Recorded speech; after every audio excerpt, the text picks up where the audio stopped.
Last Tuesday afternoon, my three adult children, 42-year-old Michael, 39-year-old Sarah, and 36-year-old David, sat me down in my own living room and told me that at 68 years old I was too confused and mentally declining to properly manage my substantial retirement savings and investment portfolio, and that for my own protection and their family's financial security, they needed to take control of my assets and decision-making authority to prevent me from making foolish financial mistakes that could jeopardize their inheritance and leave them without the financial support they had been counting on for their own family's futures and retirement planning. What my ungrateful children didn't know as they delivered their insulting intervention about my supposed cognitive decline and their selfless concern for my financial well-being was that I had been secretly documenting their constant requests for money over the past 5 years, including detailed records of over $200,000 in loans and gifts that they had never repaid or even acknowledged,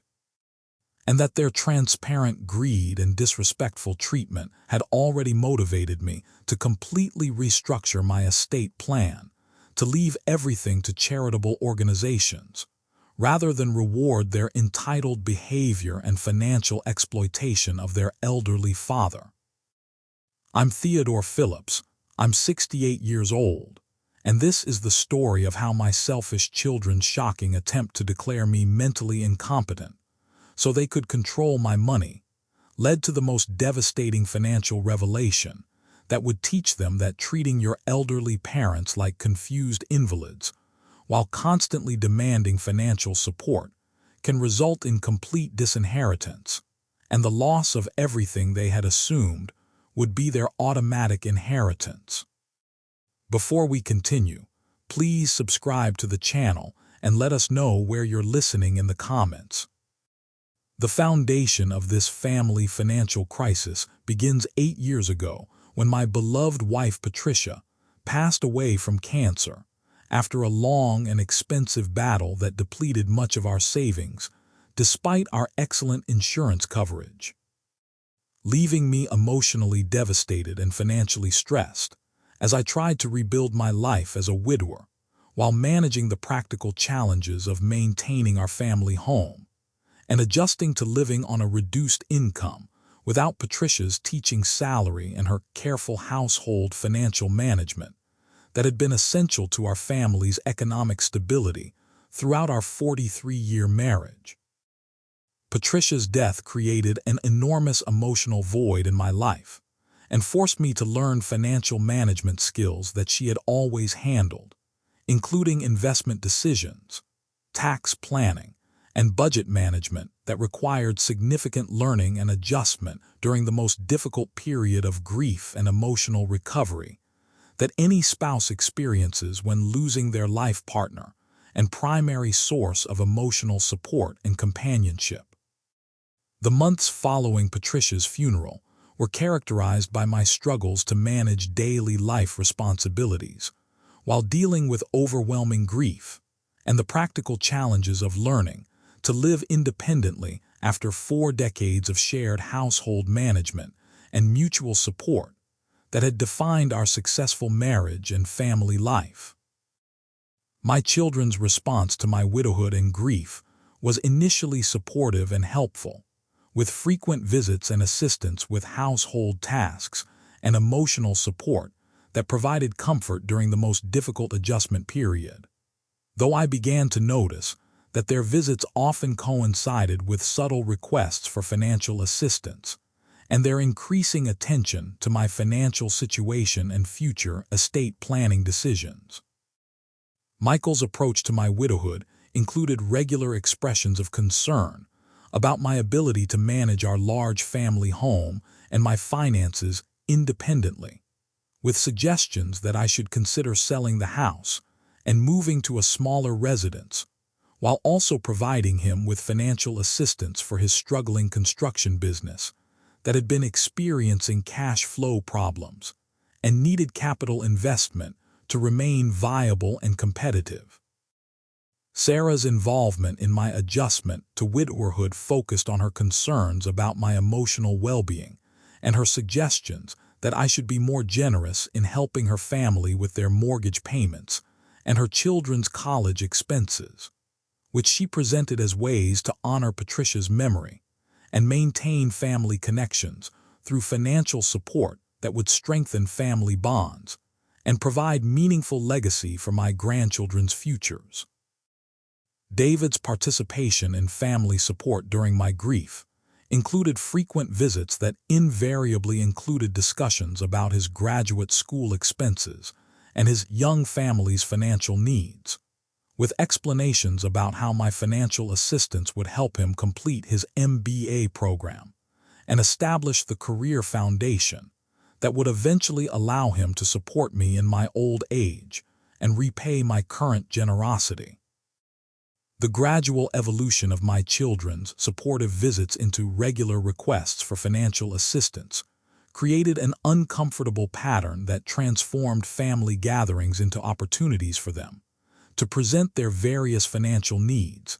and explain how my support would benefit their families, while also suggesting that generous financial help was an appropriate way for me to cope with my grief and loneliness after Patricia's death. My initial willingness to help my children during their various financial challenges was motivated by my love for them and my desire to honor Patricia's values of family support and generosity, though I began to notice that their requests for assistance were becoming more frequent and substantial, without corresponding expressions of gratitude or acknowledgement of the sacrifices I was making to provide support from my limited retirement income. The financial assistance that I provided to Michael for his construction business totaled $45,000 over 18 months, including direct loans and equipment purchases that were presented as temporary business investments that would be repaid once his company became profitable and established a more stable financial foundation. Though the promised repayments never materialized and Michael's expressions of gratitude gradually diminished, as he began to treat my support as expected rather than generous assistance. Sarah's requests for financial help with her mortgage payments and household expenses resulted in my providing over $38,000 in direct payments and loans that were characterized as temporary assistance during her husband's job transition and their family's adjustment to increased living expenses. Though the temporary nature of their financial difficulties seemed to become permanent as their requests for continued support became monthly expectations rather than emergency assistance. David's graduate school and family expenses that I supported included tuition payments,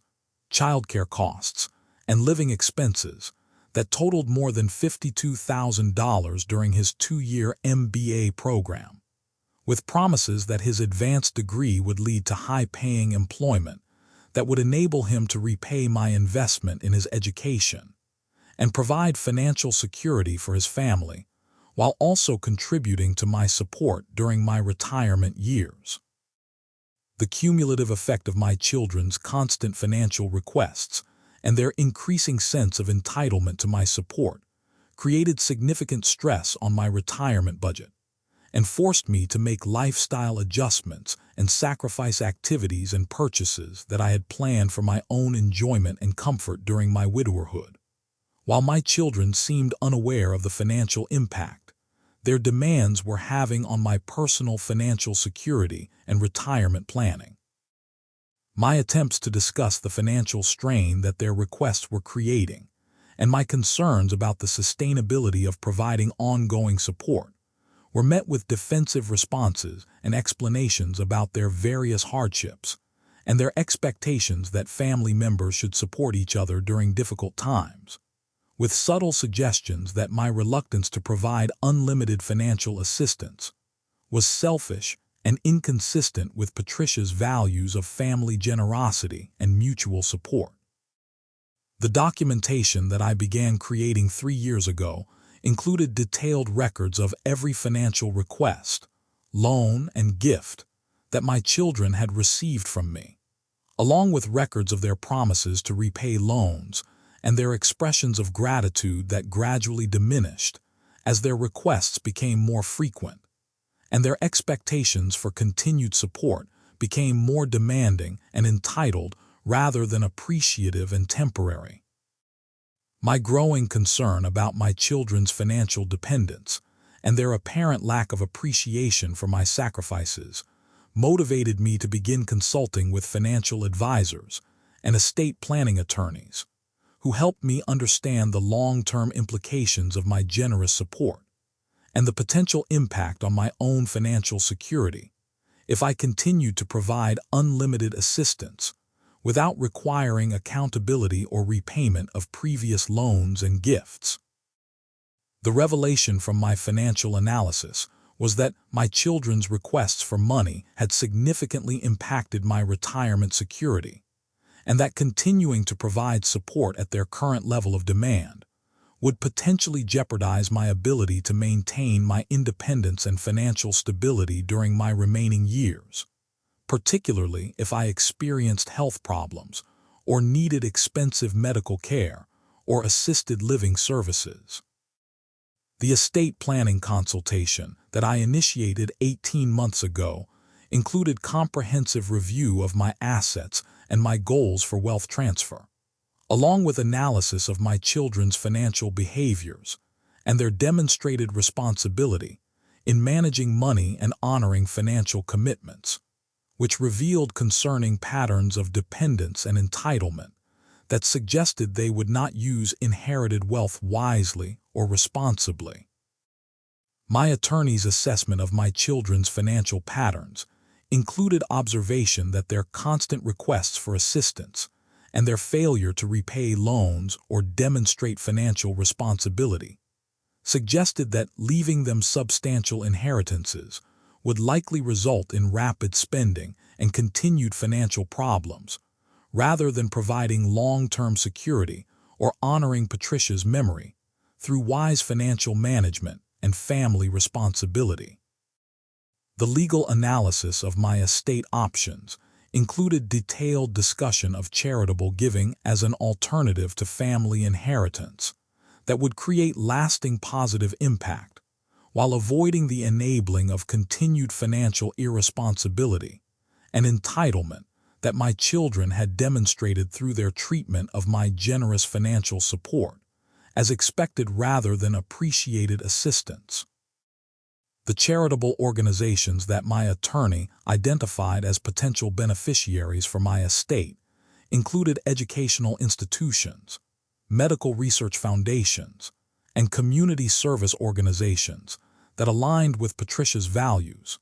and would use my assets to create meaningful positive impact for people in need, rather than enabling continued financial dependence and entitled behavior from adult children who had failed to appreciate my generosity.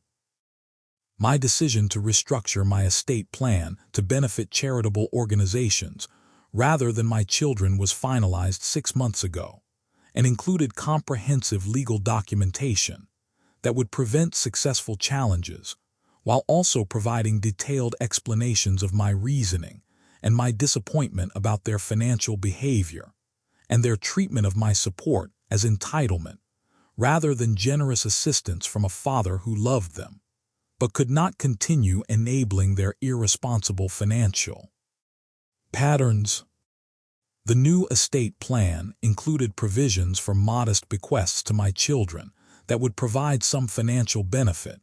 while ensuring that the majority of my assets would be directed toward charitable purposes that would create lasting positive impact, rather than being quickly spent by recipients who had demonstrated poor financial judgment and lack of appreciation for previous gifts and loans. The secret nature of my estate planning changes was intentional and designed to allow me to observe my children's continued behavior without the influence of knowledge about their reduced inheritance prospects, providing opportunities to assess whether their financial requests and entitled attitudes would change if they understood the potential consequences of their treatment of my generosity and support. The mental competency evaluation that I voluntarily completed as part of my estate planning process included comprehensive psychological and cognitive testing that confirmed my mental clarity and decision-making capacity, creating legal documentation that would prevent successful challenges to my estate plan based on claims of diminished mental capacity or undue influence from advisors or other parties. The financial records that I maintained throughout my children's years of constant money requests included detailed documentation of their various explanations for needing assistance, their promises to repay loans, their expressions of gratitude that diminished over time, and their increasing expectations for continued support that revealed their sense of entitlement to my assets and their lack of concern for my financial security during my retirement years. My children's intervention last Tuesday about my supposed mental decline and their need to control my finances was particularly ironic and insulting, given that my financial management skills had actually improved significantly since Patricia's death, and my investment portfolio had grown substantially despite my generous financial support for their various needs and expenses over the previous 5 years. The detailed presentation that Michael, Sarah, and David delivered about their concerns for my financial well-being included examples of supposedly confused decisions and risky investments that demonstrated their lack of understanding about my financial strategies and their assumptions that elderly people cannot successfully manage complex financial decisions or adapt to changing economic conditions and investment opportunities. Michael's specific concerns about my financial management included his belief that I was being too conservative with my investments and missing opportunities for growth,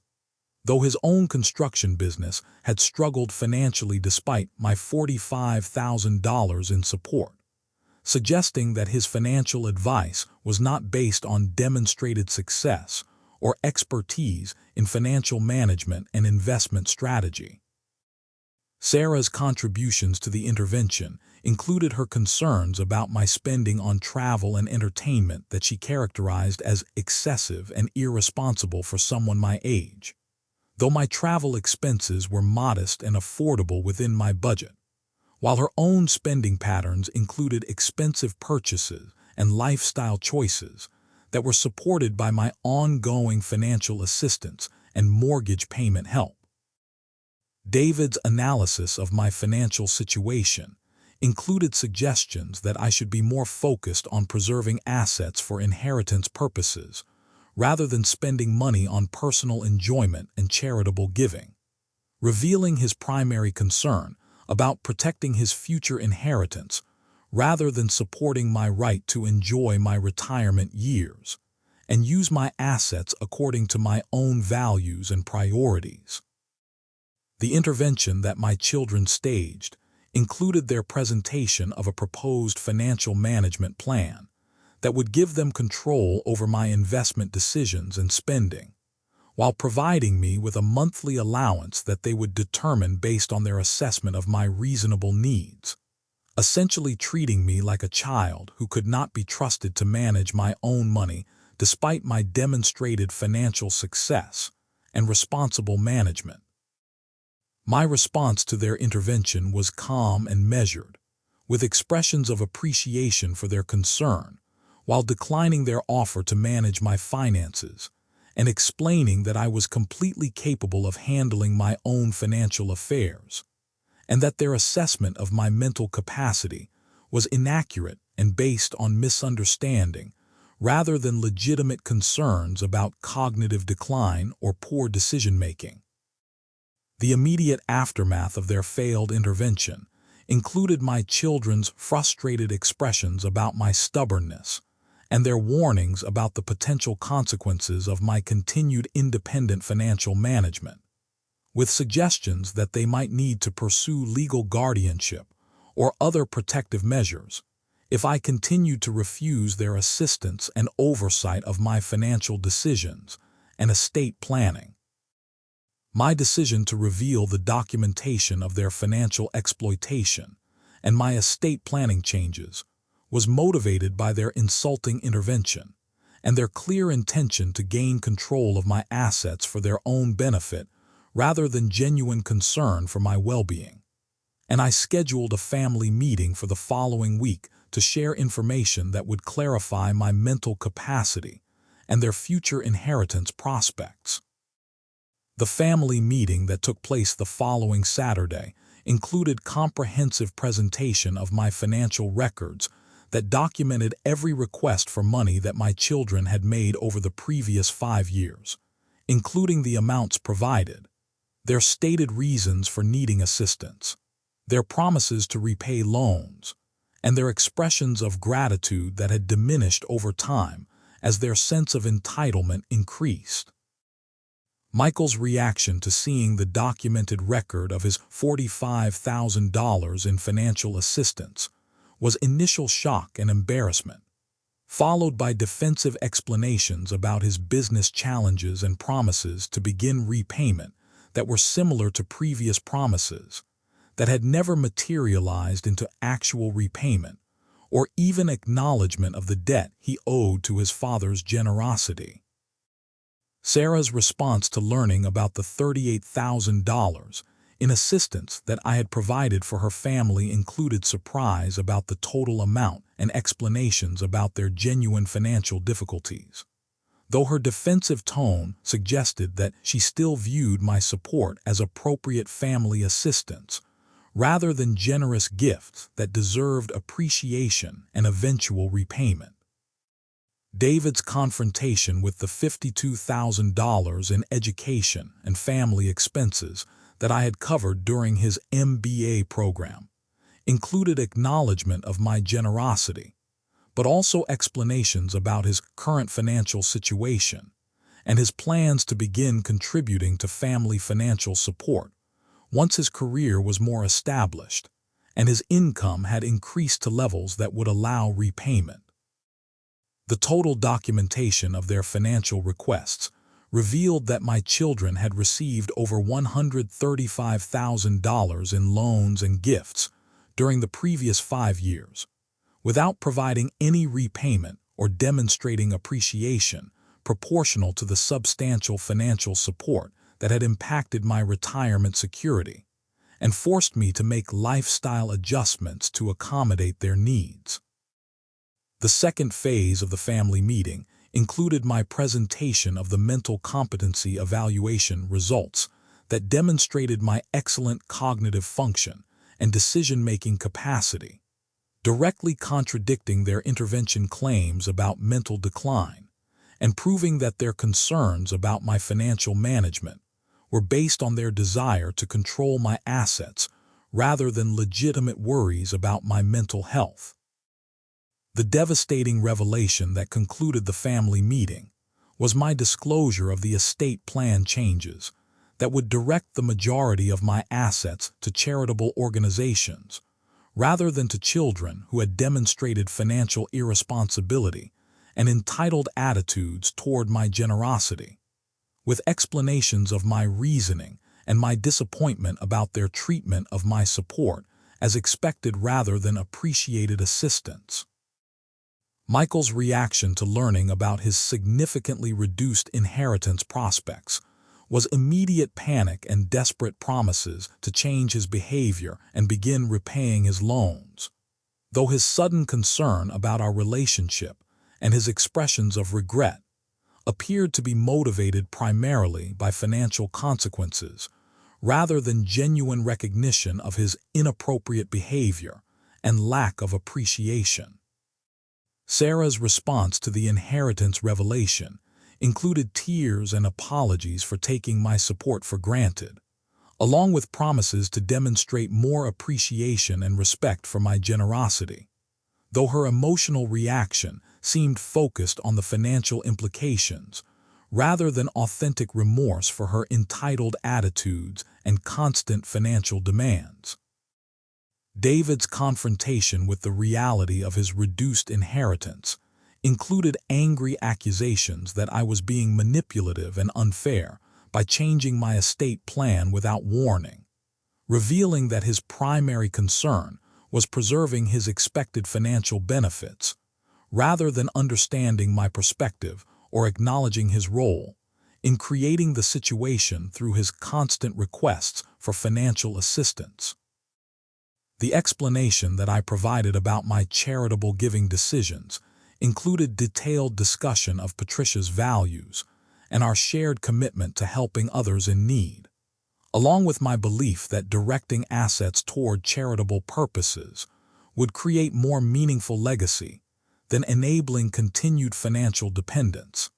and entitled behavior from adult children who had not demonstrated appreciation or responsibility. The immediate consequences of my estate plan revelation included my children's desperate attempts to negotiate modifications and their promises to change their behavior and demonstrate more appreciation for my generosity, though their sudden transformation appeared to be motivated by financial self-interest rather than genuine recognition of their inappropriate treatment of my support and their failure to honor their previous commitments. My response to their desperate negotiations was firm but loving, with explanations that their years of entitled behavior and financial exploitation had created the current situation, and that any changes to my estate plan would need to be earned through sustained demonstration of changed attitudes and genuine appreciation, rather than temporary promises motivated by fear of financial consequences. The weeks following the devastating family meeting included multiple attempts by my children to convince me to reconsider my estate planning decisions, with various strategies including expressions of regret, promises to repay loans, and attempts to demonstrate changed behavior that appeared calculated to influence my inheritance decisions, rather than reflecting authentic character development or genuine appreciation for previous support. Michael's attempts to repair our relationship included partial repayment of his loans and reduced requests for financial assistance, though his behavioral changes appeared to be strategic rather than authentic, and his interactions remained focused on protecting his inheritance prospects rather than developing genuine appreciation for my years of generous financial support. Sarah's efforts to demonstrate changed attitudes included more frequent visits and expressions of gratitude for previous assistance, though her attempts to rebuild our relationship felt performative and focused on managing my perceptions, rather than reflecting authentic recognition of her entitled behavior and lack of appreciation for my sacrifices and support. David's approach to relationship repair included angry arguments about fairness and family obligations, followed by apologetic attempts to negotiate better inheritance terms, revealing his continued focus on financial benefits rather than understanding the impact of his behavior on our family relationships and my decision-making about asset distribution. The sustained observation of my children's behavior during the months following my estate plan revelation confirmed that their primary concern remained their financial inheritance rather than our family relationships or their appreciation for my years of generous support, validating my decision to direct my assets toward charitable organizations that would use them more responsibly and gratefully. The charitable organizations that would benefit from my estate continued to provide updates about their work and their appreciation for planned giving commitments,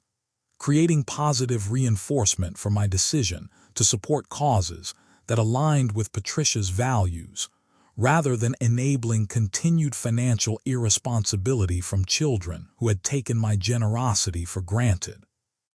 6 months after the devastating family meeting that revealed my documentation of their financial exploitation and my estate planning changes, My children's behavior showed only superficial improvements that appeared to be motivated by their desire to protect their inheritance prospects, rather than authentic appreciation for my years of generous financial support and sacrifice. The legal protections that I had established for my estate plan remained secure against potential challenges, with comprehensive documentation of my mental capacity and detailed explanations of my reasoning that would prevent successful contests based on claims of diminished capacity or undue influence from advisors or other parties. My continued financial independence and successful investment management provided ongoing evidence that my decision-making capacity remained excellent, and that my children's intervention about mental decline had been motivated by greed rather than legitimate concerns about my cognitive abilities or financial management skills. The positive impact that my planned charitable giving would create provided daily motivation for maintaining my estate plan, despite my children's ongoing attempts to negotiate changes, as I recognized that directing my assets toward organizations helping people in need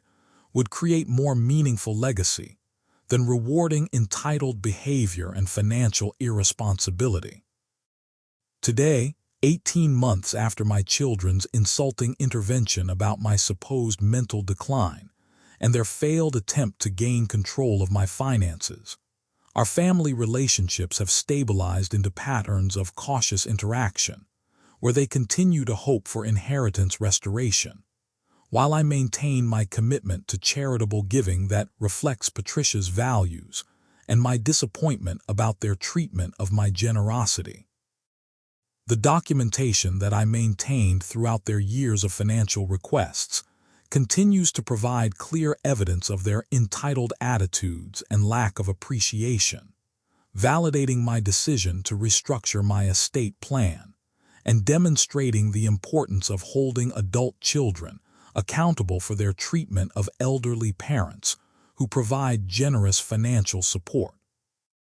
My financial security and independence during my retirement years have been enhanced by reducing my children's financial support and focusing my resources on my own needs and charitable commitments that create positive impact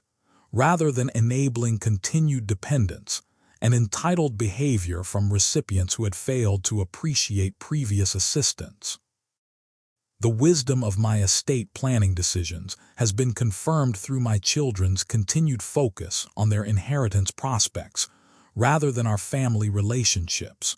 proving that their concern about my mental capacity was motivated by greed rather than love, and that directing my assets toward charitable purposes will create more meaningful legacy than rewarding financial exploitation and lack of appreciation. If you like this story, please like this video. Subscribe to the channel and share your impressions of this story in the comments. To listen to the next story, click on the box on the left.